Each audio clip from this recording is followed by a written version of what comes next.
The story behind this video was quite simple. I was on a call with a friend when he suddenly said, "Let's play Scratchy Clicker." and he bought me the game. Thank you!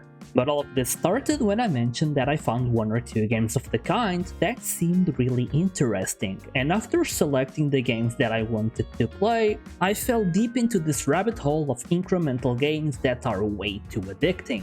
I won't deny that these games consumed me to a point where even in my sleep I was seeing numbers increase.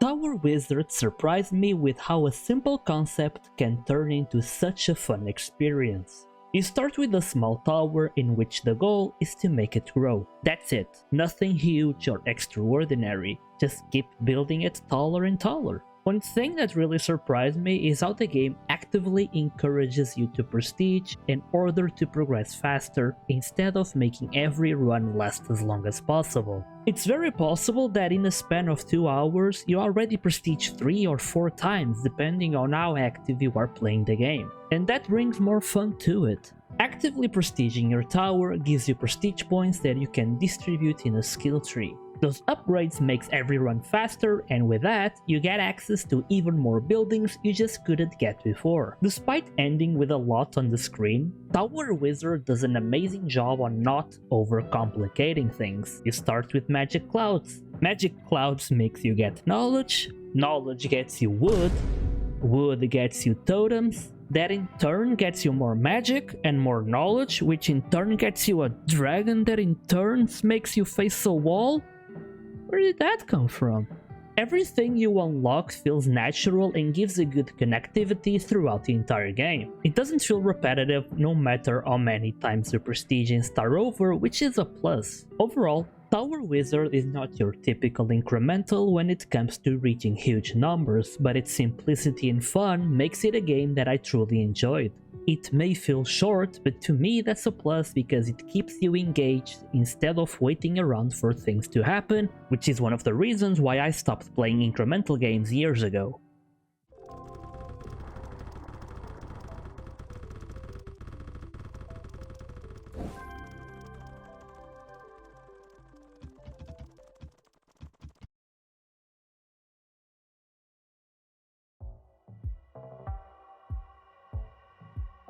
Fortune Mill is what you play when you feel like going to a casino but you don't want to lose money, but you still want to show off and say that you made bank.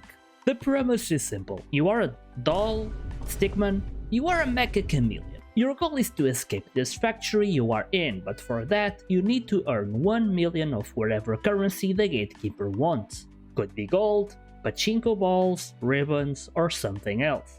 The game is simple. You start in a room with a dart and a target. Every time you hit the target, you get gold. Get enough gold and eventually you can start investing in a skill tree. The upgrades can range from making the dart shoot by itself to increasing the value of the gold you earn. The more things you unlock in the skill tree, the more value you get out of gold until you eventually get 2 sidekicks. One can automatically shoot darts while the other puts magic in said darts, giving them bonuses. After collecting the million you need, you move on to the next room where it's about scratch cards, where you start from scratch. What differentiates Fortune Mill is that every time you unlock a new room, you can always backtrack and spend some more time upgrading that skill tree because the rooms will keep generating their own currency.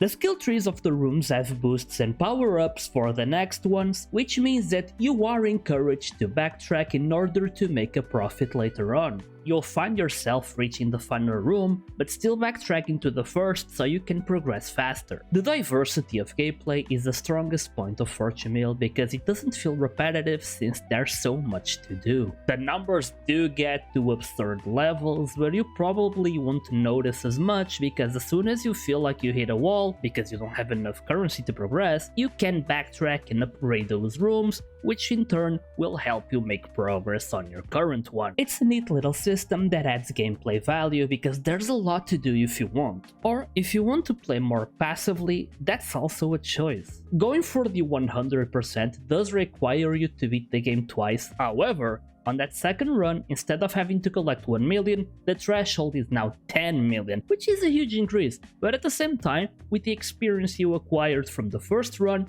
you most likely beat the game way too quickly to even realize that the goal is increased by that much. Fortune Mill is a fun incremental game if you do appreciate diversity, but it's not a long one as well.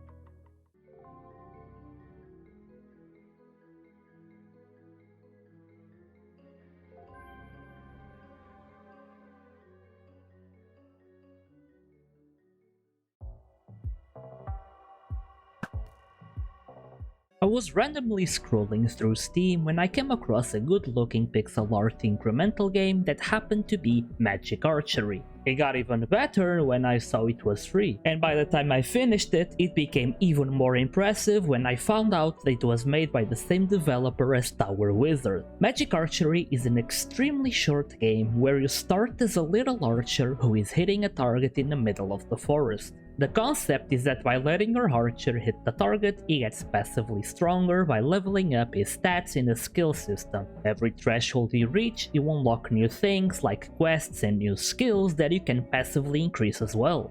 You can buy upgrades that will make you get even more experience the more you hit the target until you make enough gold so you can move on to the next area. The quests are different in each area, from farming and deer hunting to patrolling and defending the city. Magic Archery is the perfect entry point to someone who wants to start getting into incremental games due to being easy and short, but at the same time, showcasing what the genre has to offer in a small scale. And I won't lie, the more I played Magic Archery, the more satisfying this sound. It's a new wave of ASMR. It can be completed in one sitting, and it's a good time.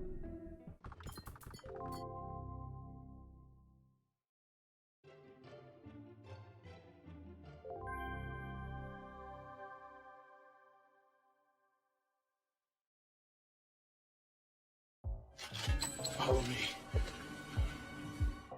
Digseum is a weird kind of incremental game. You open up a museum with a little fella that pops up in your screen, and you just start digging random sites looking for treasures to put on display.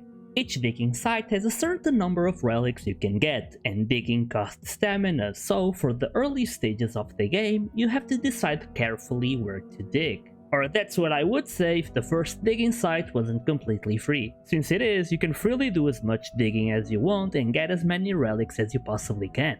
The more money you get, the more digging sites you unlock. However, you need to pay attention to your income, as they can get somewhat expensive if you're not careful enough. Relics are your main source of income. The more you dig, the more relics you find. Even if you end up finding the same relics over and over, they increase their level, which in turn makes them more valuable. The more relics you find, the more people come to see them. The more people in the museum, the more money you make. You can spend your money on a small skill tree that ranges on how big an area your pickaxe can dig to how much stamina you have. Eventually, as you progress, you will find something called the Dream Fragments that will allow you to prestige. Prestige, as per usual, resets your progress by rewarding you with bonuses that will make your progress faster. And in Digseum, you will prestige a lot. You'll quickly get back to the point where you were previously stuck. A run that may have took you 30 minutes to get to a certain point can easily take you just 5 minutes after a single prestige. Eventually, you will get to a point where you won't even feel like you are actively digging for relics, but instead micromanaging your upgrades and counting your dream fragments so you can prestige as soon as you can. Digseum was extremely fun. The different environments, the constant feel of progression, and just clearing an entire digging site in 2 or 3 clicks, where it usually will take you just about 15, felt amazing. And the soundtrack is a pure vibe that I kept coming back to listen to over and over again. Overall, Digseum is one of those incremental games that knows exactly when to end, leaving you wanting just a little bit more.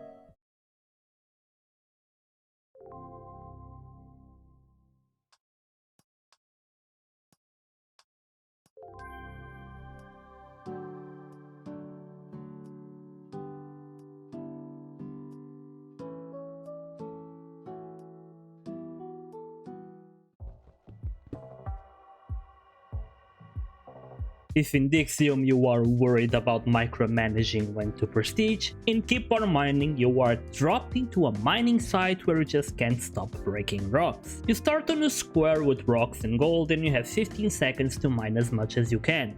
Mining gives you experience and gold depending on the type of rock you mine. Some give more than others. After the first mining session, you get access to a skill tree that can give you more rocks when you start the mining session, more time, and you can even get access to different ores such as copper, iron, and many more. You'll also unlock artifacts that do expand on the mining experience by giving bonuses, since in this incremental you don't prestige. You just find artifacts and rely on those bonuses. You can also improve your pickaxe by mining the required orbs, which will make its mining area bigger and faster. Experience also gives you talent points. Every time you level up, you can choose between 3 talent cards that are randomly assigned, and if you have enough talent points, you can choose one. However, every time you pick a talent, it also increases the durability of every rock. Since you don't prestige, this is the game's way of maintaining a certain balance. You can also unlock a mine, which is the idle mechanic of the game. It will keep mining rocks for you and giving you ore while you're doing anything else, but on a much slower pace. This also makes you choose between improving your mine for an idling experience or to just keep being an active player and to try and finish the game as fast as possible. Keep on Mining quickly gets out of hand with the absurdity of the numbers that you need to reach in order to upgrade your skill tree, but you do also reach a point where each mining session can give you exactly the amount you need. You will eventually reach a point where you're going to have lightning beams, rays, random balls, and 700 random pickaxes appearing on your screen to make your mine faster. It's chaotic but extremely satisfying.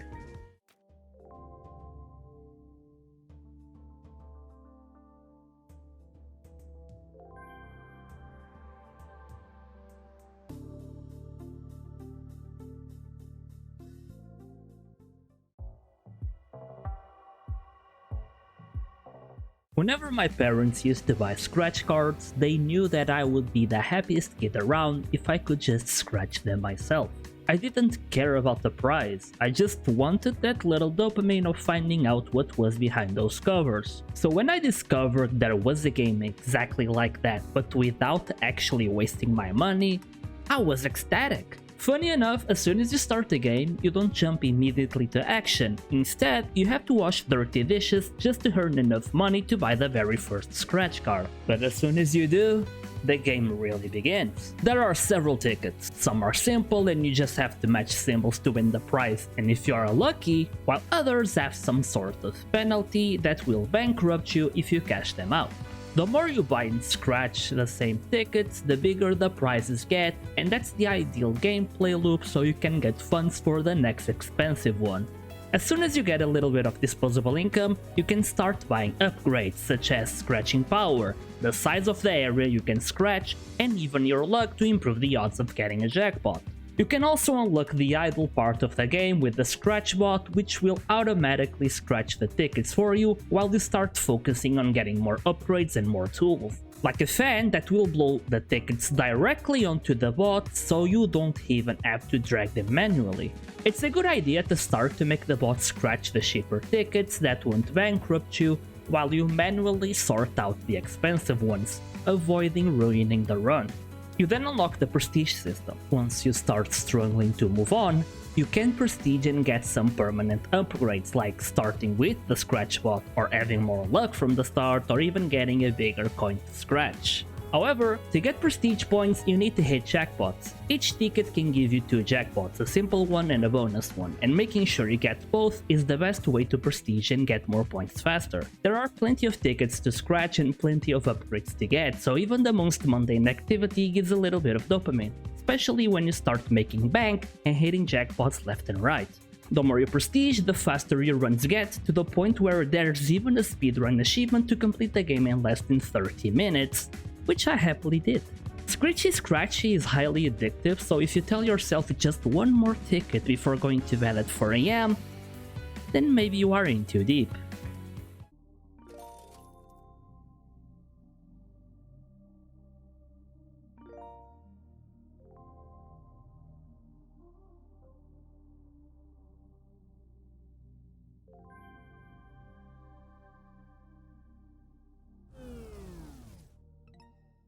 I must say I'm surprised with how far the incremental genre has come. It has evolved to a point where making a fun and short game is actually better than going for absurd numbers that may take you countless months just to make a little bit of progress. But maybe I'm just surprised because the incremental games that I grew up with were mostly cookie clicker and clicker heroes, and that may have left me a little disconnected from what the genre really is capable of. I'm having way too much fun trying out new games thanks to these lists that I've been putting together, and I think I will keep doing this going forward because it just makes me appreciate so many different genres of games. If you did enjoy this video, please consider subscribing. If you watched my whole journey, thank you so much, and I hope to see you on the next one.